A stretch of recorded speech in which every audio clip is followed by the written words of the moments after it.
Eta martxoak 3 elkarteak 1976ko gertakarien inguruan eraikiko den biktimen oroimenezko zentroaren fundazioaren estatutuei egindako ekarpenak 3 dira nagusiki. Elkartek egin dituzten eskaerak fundazioaren ohorezko presidentetza biktimen elkarteko kide baten esku geratzea, Gogora Institutuarekin adostutako lankidetza hitzarmena sinatzea eta memoria zentroari ikuspegi dinamikoagoa ematea. Fundazioaren behin-behineko estatutuetan ez da ageri ohorezko presidentetzaren figurarik eta kargu hori erazea eta martxoaren 3ko biktimen elkarteko kideren baten esku geratzea nahi dute. Elkarte memorialistek estatutuetan jasota dagoenez, patronatua 16 kidek osatuko dute, 3 kide izango dituzte Eusko Jaurlaritzak, Gasteizko Udalak, Arabako Aldundiak eta Gasteizko Apezpikutzak eta 2 martxoaren 3ko biktimen elkarteak eta memoria garak. Eta Eusko Jaurlaritzaren esku egongo da presidentetza. Memoria gararen eta martxoak 3 elkartearen ustez baina, biktimek protagonismoa izan beharko lukete presidentetzan eta argatik kutsu simbolikoa izango lukeen ohorezko presidente kargu bat sortu beharko litzateke biktimentzat. Ipar Irlandako Friderri Museum zentroaren patronatuaren ereduari erreparatu diote, Han Bloody Sunday Trust elkarteko kideek ohorezko presidentetza dute eta. Gasteiztik mugitu gabe Espainiako Gobernuko Migrazioen Estatu idazkaritzak erabaki du nazioarteko babeserako harrera zentro bat jarriko duela Arabako hiriburuan, Arana klinikaren eraikin zaharrean. Horren inguruan mintzatu zen atzo Bingen Zupiria Eusko Jaurlaritzako bozeramailea eta esan zuen migrazio arloko eskumenak lortzeko eskaria zehaztu duela Jaurlaritzak eta garatu beharreko migrazio politiken inguruko jarrera eta iritzia adierazi dituela. Zupiriak nabarmendu zuen behin eta berriz eskatuko dutela negoziatzeko, bere ustez eskumena izatea baita lehentasuna politika propioak eraikitzeko. Izan ere, refuxiatuak artatzeko zentroaren arreta eredua da, ez bai nagusia eta gurean Naia Gutierrez errefuxiatuekin elkarteko kideak heldu dio gaiari entzun. Oraindik ez dakigu gainera zein izango den zentroaren helburua, behin-behineko lehenengo harrera bat emateko izango den edo humanitarioa, eta informazio hori eukitzea garrantzitsua da balorazio bat egiterako orduan, ez? Estatuko harrera ereduan gainera pertsonak erkidego batetik bestera mugitzen dira normalean, eta nahiko maiz, eta hemengo ereduak erkidegoan dauden pertsonen harrera planteatuko luke. Orduan daturik gabe ezin dugu baloratu Gasteizko zentro hau egun dauden harrera baliabideen osagarria izan liteken edo ez. Aldiz, ekonomia arloko gaiei helduta, pentsio erreformaren kontrako mobilizazio handia espero da ostegunean Baionan. Frantziako sindikatu nagusiek lanuztea deitu dute biharko eta Labek ere kaleak hartzeko deia luzatu du. Besteak beste pentsio adina 74 urtera handitzea proposatu du Frantziako gobernuak. 2030 arte progresiboki handituko dute adina eta pentsio osoa eskuratzeko 43 urtez lan egin beharko da. Labek ordea 60 urterekin erretiratzeko adinera itzultzea eskatzen du, 37,5 urteko kotizazioarekin. Gainera, gutxieneko soldataren baliokidea den pentsioa eskatzen du. Maite Ubiriak kazetariak iritzi dio gurean gaiari. Aurreikusten da oso mobilizazio handia, kontutan izanik sindikatu guztiok bat egin dutela greba horrekin. Azken hamarkadetan hainbat erreforma egin dire eta nik esan nuke bihar emango den mobilizazio eguna segurazki parekatu daiteke 2010ean gor ministroaren reformaren aurka izan zen mobilizazioarekin. Orduan ere sindikatu guztiek deitu zuten mobilizaziora eta milioi bat langile atera ziren karriketara barne ministeritzak emandako datuen arabera. Lan gatazkekin lotuta berriz, Bizkaiko metalgintzako 9 langile deklaratzera deitu dituzte. Lan itunaren negoziazioaren harira 2022ko grebetan parte hartzagatik ertzaintzak jarritako salaketak medio. Goiz honetan 5 grebalarik deklaratu dute Durangoko epaitegietan eta Labek 11 jakinarazi dionez, otsailean beste behargin batek deklaratu beharko du. Bestak beste agintarien aurkako atentatua eta desordena publikoa egotzi diete. Gauza korrela, Bizkaiko metalgintzako gehiengo sindikalak salatu du Eusko Jaurlaritzaren segurtasun sailak grebak kriminalizatu nahi dituela. Iratxe Azkuelap sindikatuko industria arduraduna. Inputazio guztien atzetik esan behar dugu argi eta garbi montai polizialak daudela, ertzaintzaren aldetik. Eta hori egiten bada, babesa daukalako ertzaintzak hau egiteko, eta erabaki politiko bat dagoelako atzean. Eta erabaki politikoa da, edozein gatazka, lan gatazka edo langileen gatazka edo langileen borroka kriminalizatzea. Ordea Petronorreko langileek joan den asteazkenean mobilizazioak hasi dituzte lan hitzarmenaren negoziazioa desblokeatzeko, izan ere 2019tik ituna iraungita eta soldata eta lan baldintzak izoztuta dituzte. Hala gaurkoan Petronorreko langileek protesta egin dute Bilbon eta 300 behargin elkartu dira. Bertan salatu dutenez, azken 4 urteetan aparteko ordu asko egin dituzte eta egoera hori dela ohartarazi dute, onartezina dela lan ikuskaritzak hori ahalbidetzea. Entzun jarraian Daniel Rementeria, Petronorreko langile batzorreko kidea. Arrakastatxoak dira, naiz eta sortzen zaizkiguten baldintzak hartzeko orduak edo oso gogorrak izan. Bakizu hemen lan ikuskaritzak eta bar jartzen dizkiguten lan kontuak eta kargak oso gogorrak direla. Eskatzen duguna da izatea lan hitzarmen berri bat, etorri gara hona gaur salatzera egiten diren ordu estra guztiak, azken urteetan, 4 urteetan ia 200.000 ordura heltzen den enpresa batek egiten dituen ordu guztiak, iaz 40.000 ordu inguru. Lehenengo urtean 2019an rekord historiko bat sortu zituen, ia 70.000 ordu eginda. Holako lan sortzen diren arazoekin gaur egun enpresetan. Jendea langabezian eta ordu estra pilo bat egiten direla ikusita. Gaiz aldatuta ozono geruza berreskuratzen ari da eta berotze globala moteltzen lagun dezake, izan ere ozono geruzarako kaltegarriak diren substantzia kimikoen 99% mundu mailan pixkanaka desagerrarazteari esker, geruza berreskuratu eta klima aldaketa moteldu egiten da. Jon Makin Matxain ikertzailea da Euskal Herriko Unibertsitateko kimika teorikoko taldean eta ozono geruzaren berreskurapenaz aritzaigu eguerdiko magazinean ari. Kontuak Europan eta nahiko berreskuratuta dago eta zati kaltetunetan Artikoan eta Hegopoloan urtean zehar berreskuratzen tasa oso altua izan da. Horrela, esaten digute honetan adituak direnak, ez? Iparpoloan 2045erako berreskuratuko dela martxa honetan eta Hegopoloan 2076erako. Baina zenbaki zehatzik eman gabe esan dezakegu bidea oso positiboa dela. Tain batean ingurumenarekin lotuta ere iragarritako urratsak egiten ari dira ekotopaketen bultzadaz ekologismoaren bueltan antolatu zirenak. Irail ondarran eta Gurri hasieran Portugaleten egindako topaketetan lan dinamika bati ekita erabaki zuten eta atzo aurkeztu zuten Donostian jauzi ekosoziala, pobrezia eta xahuketa energetikoaren kontrako hainbat ekintza egingo ditu dinamikak udara bitarten lehena otsailaren 17an. Eztabaida zabalduko dute ondoren dinamikak hartu beharreko formaz. Euskal ekologismoan jauzi kualitatibo eta kuantitatibo bat ematea, ez? Hortik ere bere izena, bi zentzutan, jauzi ekosoziala, batetik ekotopaketetatik orain kaleetara jauzi egin nahi dugulako, ez? Elkartu ginen ekotopaketetan Portugaleten eztabaidatzeko zein zen ekologismoaren problematika, bai mundu mailan, bai Euskal Herrian, eta erabaki zen horri segida eman bat zitzaiola tresna baten bitartez, ez? Hori da jauzi ekosoziala, beraz erraten genuen bezala, ekotopaketetatik orain bagatoz kaleetara, bagatoz ekintzara, eta jauziren bertze zentzua leheno aipatzen genuela, ez? Ego Euskal Herrian bertze mugimenduetekin alderatuta ekologismoak, ez du izan beharko zuen seguraski erantzuna edo antolakuntza maila, eta uste dugu hortan ere jauzi kualitatibo eta kuantitatibo bat emateko garaia dela, ez? Bada topakete zabiltzala euskaltzale independentisten topaketak antolatuko ditu Euskal Herrian euskarazek udazkenean eta Euskararen Errepublika eraiki nahi duten horiek guztiak batza izango da helburua.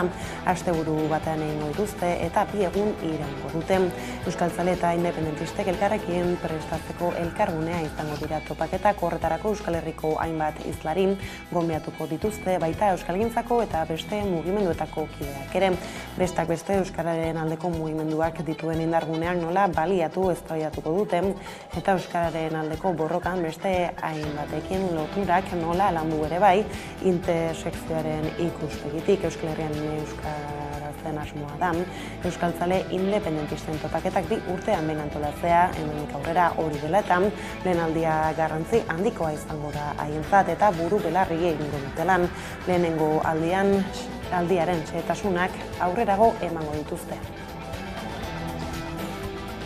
Turismoa pandemia osteko ekonomiaren berreskurapenaren alor oso garrantzitsua izan da Euskal Herrian, bestelako turismo mota bat jasangarria eta irisgarria da Nafarroako zein Euskal Autonomia Erkidegoko gobernuek azken urteetan indartzen ibili diren formula. Gaurtik hasita igandera bitartean Madrileko Fiturren nazioarteko turismoaren erakusleioan parte hartuko dute beste urte batez Nafarroak eta Araba, Bizkaiak eta Gipuzkoak hain zuzen ere. 11 telebistako lankideak bertara gerturatzekoak dira, Sandra Urra.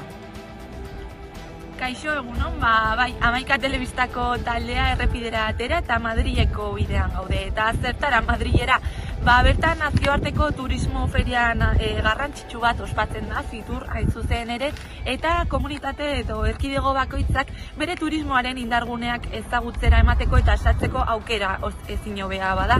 Guk 11 telebistak Nafarroa eta Euskal Autonomia Erkidegoko estandak bisitatuko ditugu eta zuekin elkarbanatu aurretik itxaron barko duzu, ze oraindik ere bidean gaude, beraz jarraitu ezazu 11 telebistan emango dugun informazioa. Nean ere helburu jasangarriaren kontzeptua azaltzen saiatu garela, eta komentatu duten bezala Fiturren dagoen Nafarroko estanean 11 aurkezpen egonen die, ekitaldi edo mai inguruak izanen die, eta 34 hizlari hartuko dute parte. Azkenean Nafarroko eguna izanen da, eta ostegun da ostiralaia publiko profesionaleko egun. Eta azkeneko lerroburuekin amaitzeko berriz, guraldiari erreparatu behar diogu. Iragarri zuten atzo eta bete da aurreikuspena 400 metroko alturan elurra egin du gauean, eta horrek arazoak eragin ditu errepietan, goizetik alerta laranja aktibatua dago, Hego Euskal Herri osoan, iparraldean berriz, euritengatik eta uholde arriskuengatik da alerta. Elurra gogotik egin du bestak beste Araban eta Bizkaiko barne aldean, saretan hainbat lagun ari dira inguru haietako irudiak elkarbanatzen begira.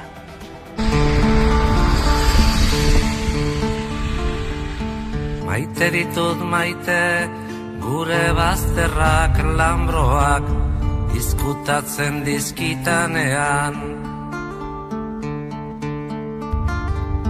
Maite ditut maite, gure bazterrak lambroak izkutatzen dizkitanean. Zer izkutatzen duen, ez ditanean ikusten uzten. Orduan azten bainaiz, izkutukoa, nere baitan pizten diren bazter miresgarriak ikusten. Eguraldiarekin eguneko lerroburuak aipatuta iritsa eguneko argazkari heltzeko unea amaitu da foro sozial iraunkorraren bidea. Gatazkaren ondorioen konponbidean aurrerapausoak emateko asmoz sortu zen, duela 10 urte eta hamarkada bat igarota foro sozialaren fasea bukatutzat ematea erabaki du.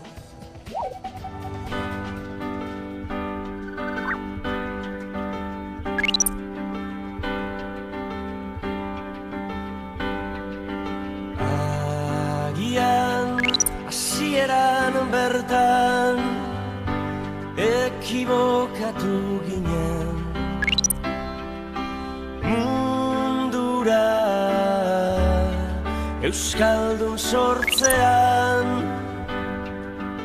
eta gero ez genuen iraultzaren borrokatik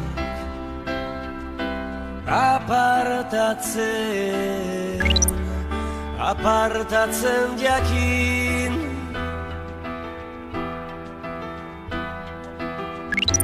Esna kantu bat abestu genion, zehazka utxari. Bestaldetik aipatu dugu ere Bizkaiko metalgintzako 9 langile deklaratzera deitu dituzte lan itunaren negoziazioaren harira 2022ko grebetan parte hartzagatik ertzaintzak jarritako salaketak medio. Goiz honetan 5 grebalarik deklaratu dute Durangoko epaitegietan Aiara Durreta. Bizkaiko metalgintzako 9 langile deklaratzera deitu dituzte lanitunaren negoziazioaren harira 2022ko grebetan parte hartzeagatik ertzaintzak jarritako salaketengatik. Besteak beste agintarien aurkako atentatua eta desordena publikoa egotzi diete. Azaroan batek deklaratu zuen, urtarrilean beste 7 eta otsailerako beste bat deitu dute. Hala, babesa adierazten nahian, Komisiones Obreras, LAB, UGT, ESK, CGT eta CNT sindikatuek auztegien atarian protestak egin dituzte egunotan. Sindikatuek salatu dutenez, Eusko Jaurlaritzaren Segurtasun Sailak grebak kriminalizatu nahi ditu. Halaber, mobilizazioetan ertzaintzaren jarreraz ohartarazi dute kolpeak, leporatzeak eta poliziaren azpijokoak jaso dituztelako.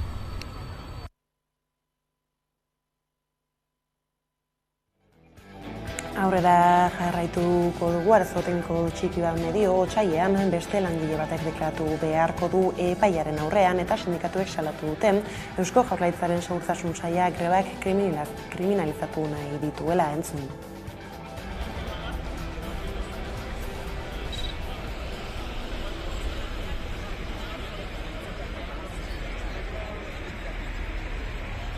Eta alde batetik gogoratu nahi dugu, nola guztira orain arte 8 langile izan direla epaitegietatik pasatu direnak, baina beste zitazio bat heldu da otsailerako eta horrekin ja 9 izango dira. Badakigu esperientziagatik ez direla hor geldituko.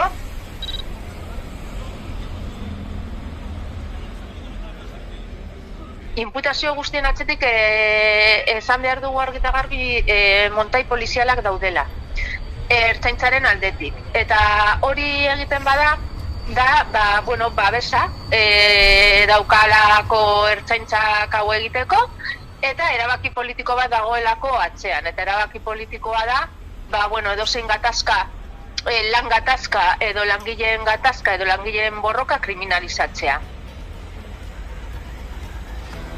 Lan gatazkekin jarraiki Petronorreko langileek mobilizazioak hasi dituzte lan hitzarmenaren negoziazioa desblokeatzeko 98 orduko lan uzteak aurre ikusi dituzte urtarrilerako eta gaur protesta egin dute Bilbon lan ikuskaritzaren egoitzaren atarian bertan izan da Aiara Durreta lankidea. Petronorreko langileek joan den asteazkenean mobilizazioak hasi zituzten lan hitzarmenaren negoziazioa desblokeatzea eskatzeko. Izan ere, 2019tik lan ituna iraungita eta soldata eta lan baldintzak izoztuta dituzte. Enpresak esan dau soldata bezala izoztuta jarraitzen duela lan elkarrizketa eta oraingoz beraien zain gelditzen gara ea noiz nahi duten hitz egin eta zerbait eskaintzeko duten. Lan usteak arrakastatsuak izan dira sindikatuen iritziz, naiz eta enpresak gutxieneko zerbitzuak ezarri. Grebarako eskubidea guztiz urratuta daukagu azken urteetan, jartzen diren baldintzak oso gogorrak bihurtu dira eta azkenengo greba batzuetan ia 100% egon beharra dago. Bakizu hemen lan ikuskaritzak eta abar jartzen dizkiguten lan kontuak eta kargak oso gogorrak direla. Asteazkenean protesta egin dute Bilbon, non 300 behargin baino gehiago elkartu diren. Bertan salatu dutenez, azken 4 urteetan aparteko ordu asko egin dituzte, zehazki 100 egun bezain beste. Horri gara ona gaur salatzera egiten diren ordu estra guztiak, azken urteetan, 4 urteetan ia 200.000 ordura heltzen dan enpresa batek egiten dituen ordu guztiak. Batzordeak deritzo onartezina dela lan ikuskaritzak egoera hori albidetzea. Urtez urte lan ikuskaritzak enpresaren aurka 3 edo 6 milioi euro arteko izun administratiboak ezarriarren, langileen ustez hori pagotza da. Tartean, Petronorrek 300 milioi euro baino gehiagoko irabaziak izan zituelako 2022an. Eta horrek sortzen dituena da, ikusten dela, bastala banatzen hemen. Batzuk asko irabazten dute, eta beste batzuk izoztuta jarraitzen dugu. eta aparteko orduak murrizteko gutxienez 15 langile gehiago kontratatu beharko lituzke enpresak langileen esanetan. Gutxienez 15 gehiago beharko ziren, azkenengo lan hitzarmen honetan 10 pertsona kaleratzen dira, beraz horren beste gehiago beharko lirateke, 25 jada. Gizarte arloko gaiei helduta ordea jauzi ekosoziala sortu dute, pobrezia eta xahuketa energetikoaren kontrako hainbat ekintza egingo ditu dinamikak udara bitarte, lehena otsailaren 17an eztabaida zabalduko dute ondoren dinamikak hartu beharreko forma azterne.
Euskal Herrian bada nobedaderik energia berriztagarrien inguruan. Eusko Jaurlaritzak atzo jakinarazi zuen Labraza eta Azazeta proiektu eolikoek aurrera segitzen dutela.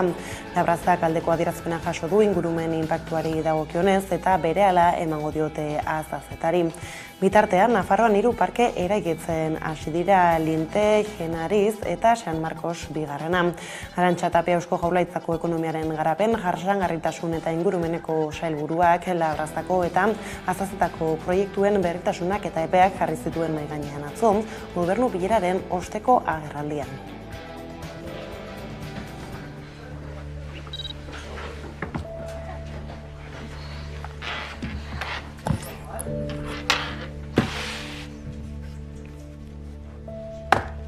Eta 2024aren bukaera, 2025 hasierarako bien obrak martxan lirateke.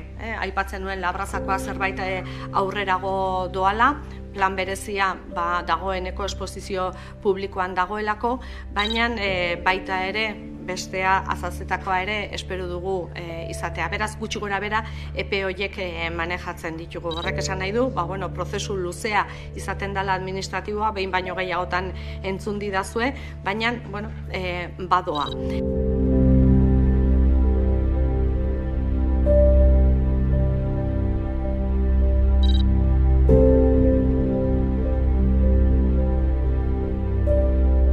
Honetan, 10% kontsumitzen dugunaren 10% baldin bada sortzen duguna energia berriztagarrietatikan 2030era iritsi nahi genuen 15%.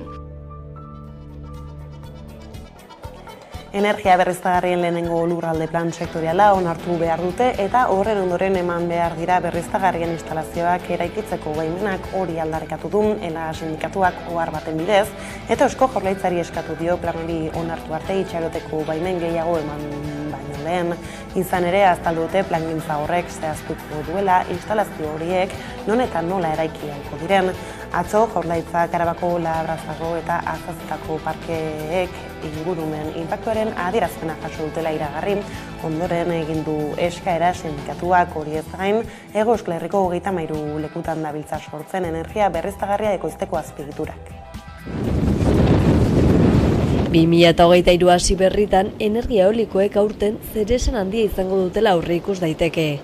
Arabaren, Bizkaiaren eta Gipuzkoaren kasuan 33 eremu zabal proposatzen dira zentral eolikoak egiteko Eusko Jaurlaritzak duen dokumentuan. Eremu gehienak mendian daude eta horien artean ez daude jada erekita dauden edo tramitatzen ari diren proiektu eolikoak.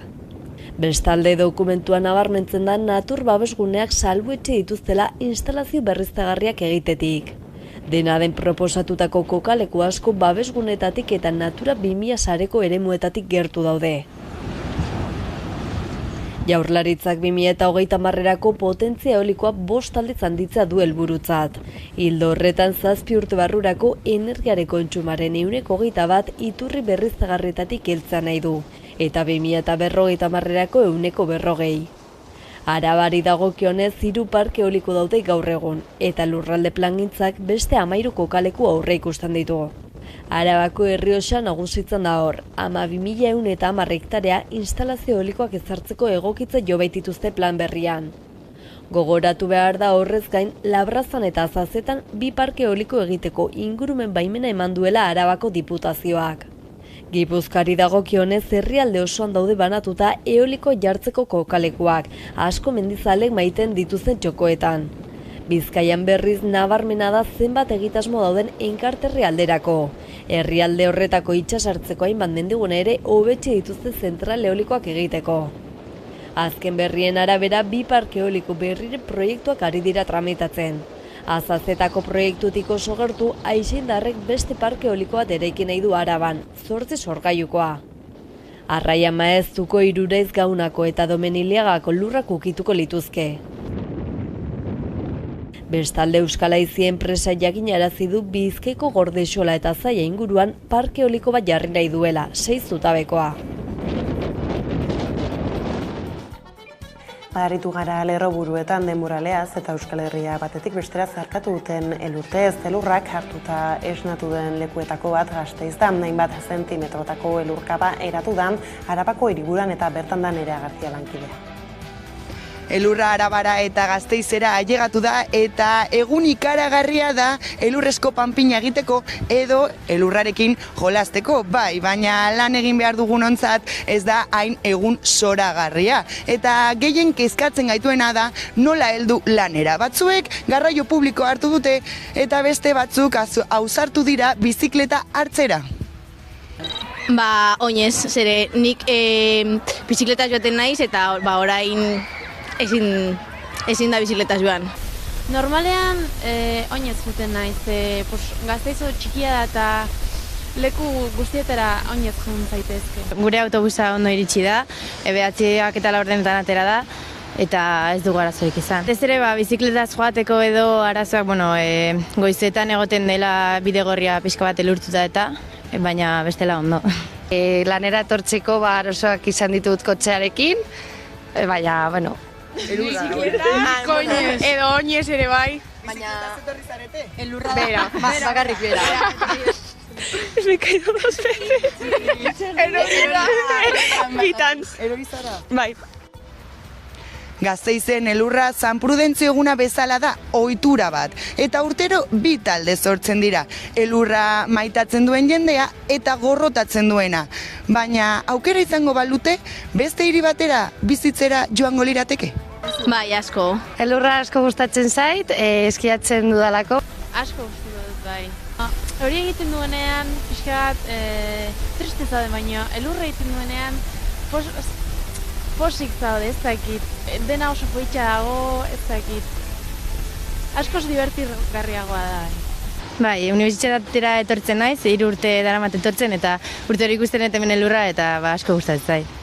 Bai, superpolita da. Hombre, bolaren bat dago handik, baina ez dakit. Elur gehiago egiten badu, agian elur muñeko bat egingo dugu, baina oraindik ez. Oraindik bakarrik bolasko peleak. Gasteiz gustatzen zait. Ez dut uste. Agian bai, baina ez dakit. Baina eguraldi ona, agian Sevilla edo Cádiz, eguraldi horiek. Hombre, agian eguzki gehiago egiten duen hiri batera, baina ni hemen ondo nago. Gustatzen zait.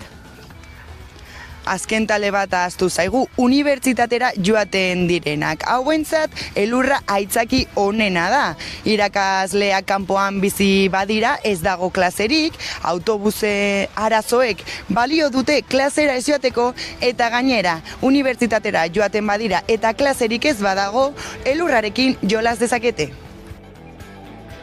34 urte ira Maurizia Aldeiturriaga Palmero jozaia zela, bere omenez egin dute aire dokumentala, Genzane Martinez de Osabak zuzenduta, Maurizia bezalako emakume indartsu eta kementsuek egindako lana. Askotan ahaztua izan da emakume izate gutxagatik, emakumearen askatasuna oso mugatua zen garai batean, gizonak ordezkatu zituen Euskal Herriko plaza nagusietan kantatuz. Mauriziak eredu berri bat sortu zuen emakumeentzat, bere garaiko ikono bihurtuz. Hala dokumentalaren helburua Mauriziari merezi duen lekua ematea da. Aupa Maurizia!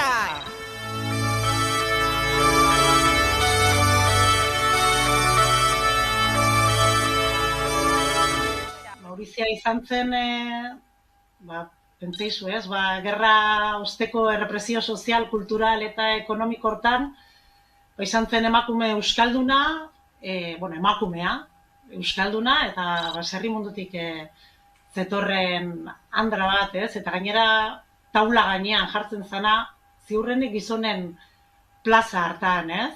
Referente bat guretzat, gaur egun, ez? Ni Maurizia Aldeiturriaga naz, Zeberion jaioa, egien jaioa. Nire eta 904 jaioa, urrien, 22 jaioa.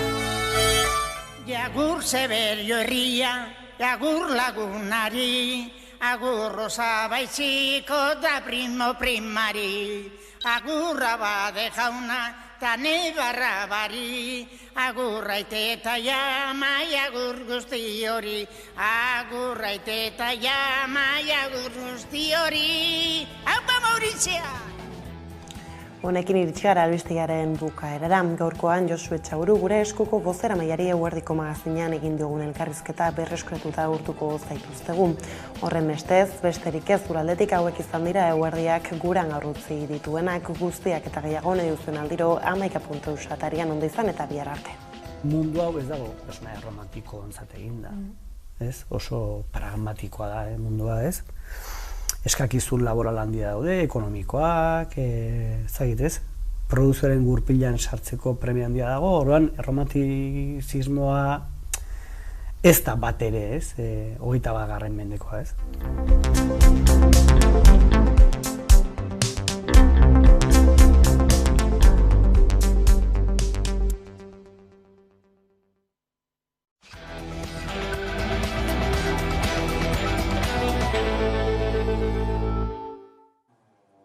Eta gunero legez, eguneko elkarrizketari ate erekiko diogu, horretarako gaurkoan gurekin dakago Josu Etxaburu, gure eskuko bozeramailea, eguerdion, ongi etorri. Eguerdion, da eskerrik asko.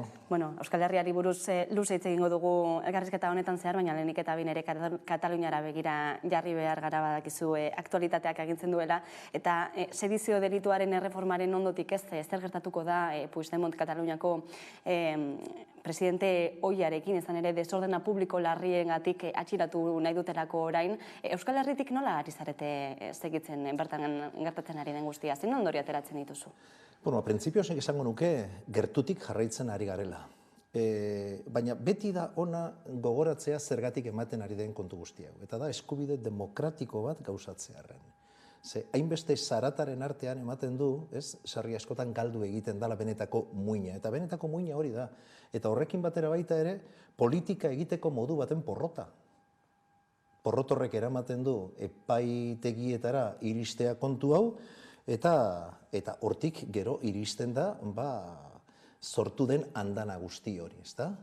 Epai batzuk, beste batzuk kontra esanean, beste batzuk bi botere elkarri mokoka, momentu honetan ere dirua gaizki erabiltzaren inguruan fiskaltzak eta prozesa zera egiten bideratzen ari danak horren kontrako jarrera aktibo bat, ez? Naizta gobernua horren inguruko moldaketa baten atzetik aritu izan, ez dakigu zer gertatuko den, baina kontua da Europan ere jartzearena begi hori, eta ikusgai egotea zer gertatuko dan, alde batetik Europako esparru hortan, eta gero Espainiako estatuak bere indar guztiarekin nola erantzungo dion, jarraitzen ari gara, nola ez, eta gero zer nolako birmoldaketak egiten ari diran, baina baita ere zer nolako birmoldaketak egiten ari diran, desordenak edo deitzen dioten horren harira. Ea horrek askatasun eskubideari ere zer nola ikutu dezakeen. Beraz, kezkapuntu batekin ere hortik ari gara ikusten. Erroan zer dagoen, ez? Aipatu duzu ezin delako ahaztu 2017ko urriaren batean zer gertatu zen Katalunian eta izan zen herritarrek erreferendum bat aurrera eraman zutela eta hori dela epaitu nahi dutena, ez? Hori da, oinarrian dagoena eta gainera gero gertatzen dena da gurera etorrita, ez? Sarri askotan gugan geratu den oihartzuna edo erreflejua izan da porrot batena. Eta ni justu kontrakoa esatera nator. Eta da, ondorio horretan, nabarmen geratu da estatuaren, Espainiako estatuaren aurpegi bortitzena, baina badago esaera bat, esaten duena, batzutan irabazi egiten dela, igual nahi baino gutxiagotan, baina gehienetan ikasi egiten dela, ezta? Eta nik uste, katalanen gizartea, askoz ere gizarte ahaldunduagoa dela momentu honetan, eta asko du irabaztetik, eta oraindik gehiago, ikastetik. Asko irabazi dute, jakin badakite erabakitzeko eskubidea nola gauzatu, eta gainera determinatuta gaude, eta daude, guztiok, hori berriro egiteko. Beraz, nik hori azpimarratuko nuke, eta nahiko nuke baita ere gure gizartearentzat. Dena den, ezin da aipatu gabe utzi ez, burujabetza prozesuetan Espainiar estatuak edo Espainiako justiziak duen papera, ez? Azken urteotan eta Euskal Herrian ere ikusi dugulako nola politikaren judizializazio bat eman den eta justiziaren politizazio bat, ez? Zurrunbilo horretan galduta dago Espainia? Nahita, zango nukenik. Eta gainera batzutan aldarrikatzen bi botere diferente diala, eta beste batzuetan elkarlanean beste erronka batzuri ateak ixteko.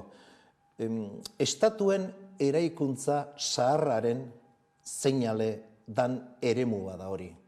Eta ezin dena da moztu, da herri gogo bat. Eta Espainiako estatuari hobeto legokioke momentu batean diskursiboki planteatzen duten egitasmo plurinazional horren inguruan sakontzen hasiko balira.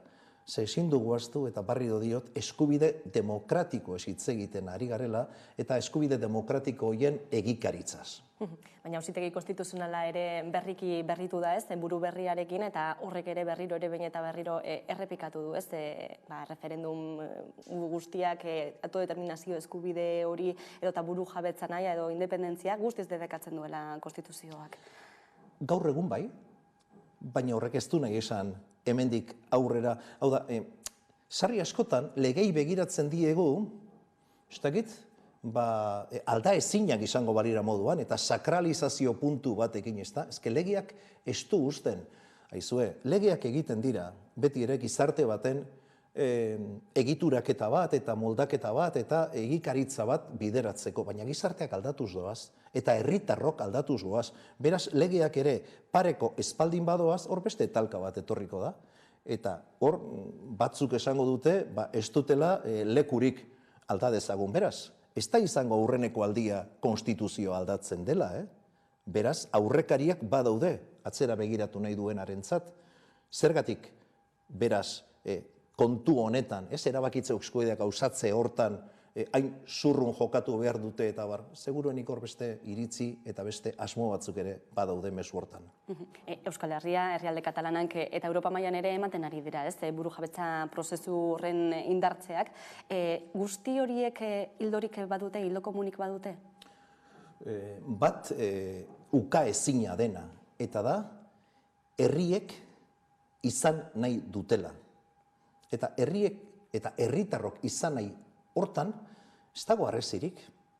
Eta seguruenik, tartean eta luzatuko digute, izan nahi hori bagarena. Baina bai hemen eta bai Europan, eta horregatik guk itxasargian ere planteatzen dugu, gure burua, Europako mugimendu subiranisten parte sentitzen dugula. Eskoziak aurrena egin zuen. Bigarrenari ate bat itxi diote, hala ere, hauek oso determinatuta ari dira jokatzen. Beraz, egingo dutela, ez daukagu inolako zalantzarik. Irlanda ere pausu politak ematen ari da, bateratze aldera. Katalanek, hor dabiltza, gu ere, ibili bagabiltza, Korsikarrak, hau da, badago hor mugimendu bat, eta gaur egun ezagutzen dugun Europa, seguruenik hemendik hamarkada bat, 2 hamarkadatara beste Europa bat izan daitekeela, edo horrekin ere amesten dugu, baina amestu bakarrik ez da egin behar, amets hoiek lortze aldera lana egin behar da. Lan horretan eta bide horretan aldarrikatzen duzu, ezta? Herri desberdinen arteko batuketa bat, buru jabentzarantza bultzada emango duena, ezta? Hori sedagakoa? Bai, batipat eskubide demokratiko ez hitz egiten ari garelako.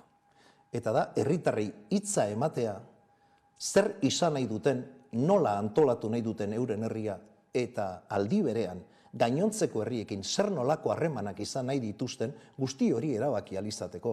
Eta hori eskubide demokratikoa den heinean, ez dago legerik, momentuz baditugu ez batzuk baino, hori eragosten dutenak, baina horiek ere aldatzeko alegin guztiak egin beharko ditugu, eskubide demokratiko horri gauzatze hori ez dadin gero, kartzela bidean jarri, edo epaitegietan jarri. Zergatik ez gizartean adostasun zabala lortzen duen ideia hori gainontzeko erakunde eta esparruetara eraman. Hau da, gabezia ez dago herritarrongan, gabezia beste leku batzuetan dago, eta hori da aldatu eta aldarrikatu behar duena. Horretarako nahi argia ikusten duzu Euskal Gizartean?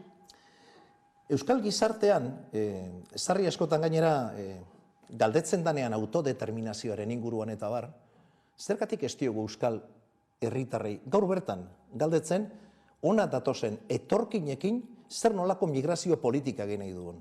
Ea dan, Estatu Espainiorrak gaur agindua eman digun molde hori ala gertuagoko molde bat. Zergatik ez diogu Euskal herritarrei galdetzen zer nolako genero determinazioa nahi dugun gure gizartearentzat. Zergatik ez diogu gure herritarrei galdetzen zer nolako pentsioen inguruan, hau da, zergatik ez diogu galdetzen gure herritarrei ea legeak hemen, hemendik eta hemengoentzat nahi duten egitea edo ez. Seguruenik hor, hainbat erantzun jasoko genituzke esaten, hori ona dela. Hori ona baldin bada, seinale Euskal Gizarteak eta herritarrok burujabetza oso baten aldeko apostu egiten dugula. Izan ere horren galdetuta askok agian ez dutelako lehentasun bezala hartuko, uste duzu agian orain komentatu dituzun arlo guzti horiek ez dutelako bat egiten edo ez dutelako lotzen burujabetzarekin? Seguruenik, eta egia da baita ere, gure eskuren esparrua gehiago dala, edo gure eskuren ekarpena Euskal Gizarteari gehiago dala subiranotasunatik, hau da, eremu politikotik. Beste era batera esan da burujabetza formaletik, baina hainbat burujabetza eremu sortu eta sortzen ari dira Euskal Gizartean. Batzuk ezagunagoak, baina beste batzuk sortu berriak diranak. Eta horretan nik uste datozen urteetan begirada jarri behar dugula.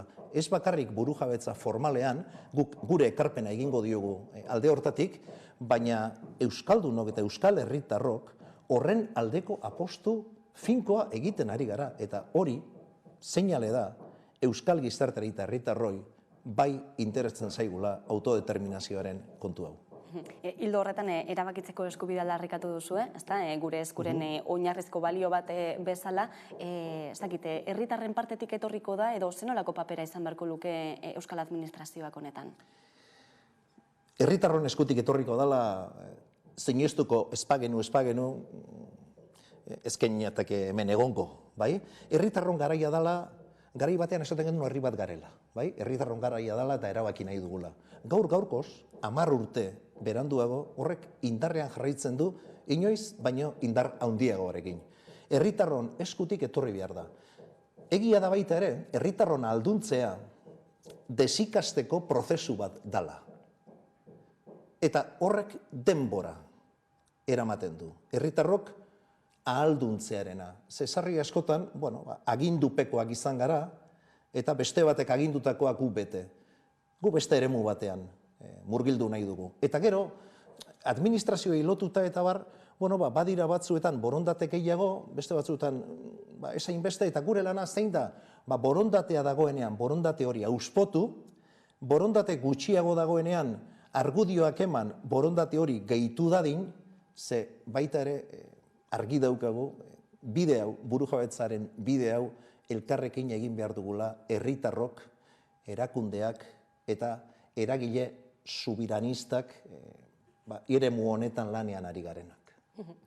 Aurten, gainera, gure eskudinamikak hamarkada betetzen du, orain artekoak, lortutakoak edo ez lortutakoak ere, pentsarazteko eta hausnartzeko bidea zabaltzen da orain, zeintzuk dira ondorio nagusiak azken hamarkada honetan? Nik esango nuke burujabetza prozesuak nahiko genuke azkarragoak izatea, baina seguruenik kostatuko dan honetan, esango nuke 10 urte baino ez. Eta 10 urte baino ez hortan, zer da egin duguna? Josten hasi ginen, adostasunak ehuntzen hasi ginen, eta jarraitzen dugu 10 urte geroago. Hainbat ekimen egin ditugu, batzuk deigarriagoak izan diranak, bergogoratzea baino ez, gizakateak, eta egin ditugun beste hainbat ekimen interesgarri, prozesarekin lotutako beste hainbat egunetan kalean egon gara elkartasun adieraziz, baina nik baita be azpimarratuko nuke isilean eta isilpean egindako hainbat eta hainbat lan josi eta josi hortan. Hau da, sensibilide desberdinetako jendeari, benetan plazaratzen eta benetan eurekin hitz egiten esaten erabakitzeko eskubidea ez dela batzurena bakarrik, erabakitzeko eskubidea guztiona dala, eta horren egikaritza ezin dela delitu izan, horren aldekoa garela, eta gero bakoitzak pentsatuko du, eta idatziko du, idatzi behar duen lekuan, zer nolako Euskal Herria nahi duen. Baina nik uste 10 urtetan, momentu batean gainera, gatazkagai zen elementu bat erabakitzeko eskubidea, gaur egun, naturaltasun osoz hitz egiten dugu. Eta hori, eragile askori esker da, eta sinestu nahi dugu baita ere gure eskuri esker izan badala. Urte hurrenarekin batera, abiatuko duzu baita ere eztabaida prozesu berri bat, itsasargia izenekoa, zer dator orain? Datorrena da, hilabete batzuk sendo lan egitekoak barnera begira. Egia da eskatozela hutsetik, ze 2013an jaio ginen, Fikoan, eta apirilaren 22an Fikoan izango gara, prozesu guzti honen emaitza ematen, abian dan prozesua, bestalde, eta esaten dudanean eskarela hutsetik ikasten, ez da nahi du 2015an, ja herri ekimen hau egikaritzeko eta antolatzeko moduetan ere eta aritu izan ginen eskura prozesua abian jarri gendun, eta orain kontua izango da, hortik zer dan balekoa oraindik, hamarkada bat, eta hamarkada batean euskal gizartea eta euskal herritarrok desente aldatu gara. Beraz, beste begirada bat jarri behar da. Zer dan, merezi duena oraindik mantentzea, eta horretan sakondu, eta ordea, zer dan, 2015an planteatzen genuena, baina ikusi duguna emaitzarik eman ez duena. Azken batean esango nukenik, itsasargiarekin lortu nahi duguna dela, datozen urteetako, gure eskuren norabidea eta lan ildoak eta zeregin nagusiak zehaztuko duen proposamen politiko bat. Eta nortzuk daude deituta, eztabaida prozesu horretan parte hartzera?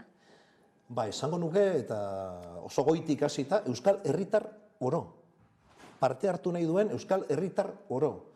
Adostasun ala desadostasunak adierazteko prozesuarekiko. Bereziki, gure eskuko bazkidetza eremu hori. Eta tipularen eredu horri jarraituz, gero, beste geruza batean badaude, gure eskuren kide izan diranak eta 10 urtetan ere, barrazoi diferenteengatik beste eremu batzuetan ari dinak, hoiekin elkarrizketa pertsonalak egingo ditugu, baita ere, kanpo begirada horiek jasotzeko.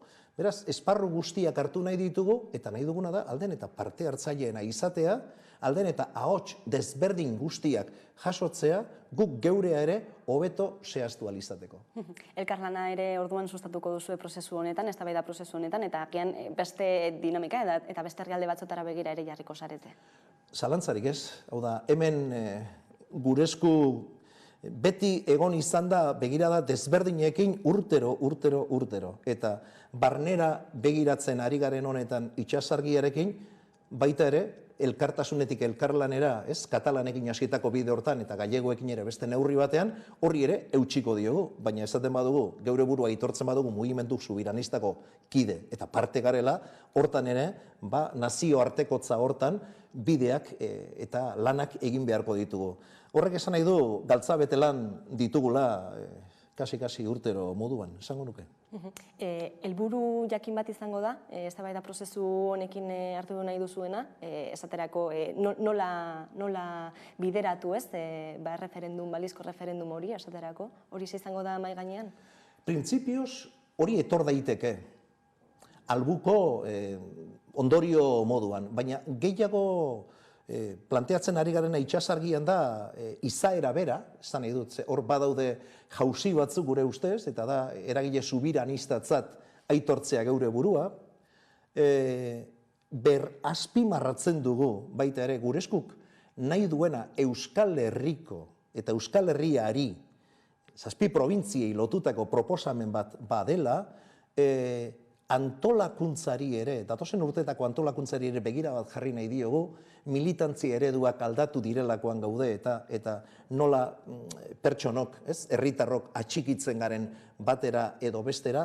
Hau da, hor badaude hainbat elementu, lehen nazioartekotza hitz egin dugu, gizarte alduntzea, 11 lan lerro badaude eta seguruenik, hoiek sakontzen ari garen horretan, agertuko dira baita be, gero beste hainbat elementu, gehigarriak izango diranak hausnarketa honetan.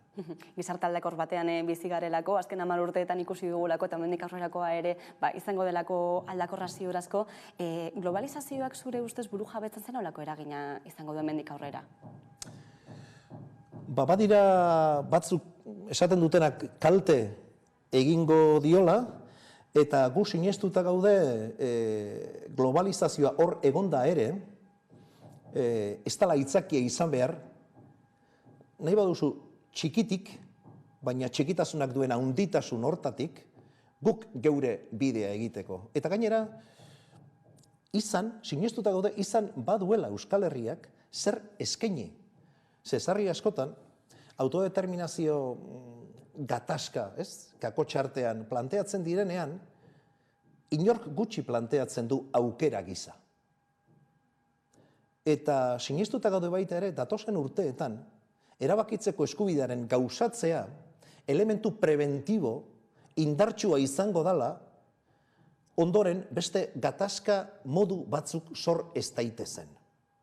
Beraz, ona litzateke, globalizazio hontan ere, guk gaur lekua aurkitzea, eta gero gure subironotasun oso batetik gure izatea eta izan nahi dugun hori eta dugun potentziale guztia Euskal Herri gisa, beste batzuri ere eskaintzea. Nork esango dio ezetz Europan halako eskaintza erakargarri bati? Sinestuta gaude inork ez diola ezetzik esango. Horregatik, uste dugu nazioartekotzan ere badagoela zer egin. Eta hortan bakarrik ekarriko nukeen elementu bada, Eusko Ikaskuntzak eta Institut d'Estudis Catalans, argitasun legearen inguruan, Kaukusaren bitartez egiten ari diran lan izugarri ona. Argitasun lege baten bila. Eta marko hori esartzen baldin badugu Europan, estatuek men egin beharko diote. Zeintzuk dira baldintzak, herri batek bere etorkizun politikoa libreki erabakitzeko. Lotu gaitezen hortara eta galdetu diezaiogun Euskal Herritarrei zer izan nahi duten. Lanean, jarraitu beharko da beraz. Badago, zer egin bai, badago. Josu Etzaburu, gure eskuko bozeramailea, mila esker beste behin Hamaika Telebistara gerturatzeagatik. Eskerrik asko zuei eta nahi duzuenean berriro hemen izango nauzue. Hurrengo arte bai. Eskerrik asko.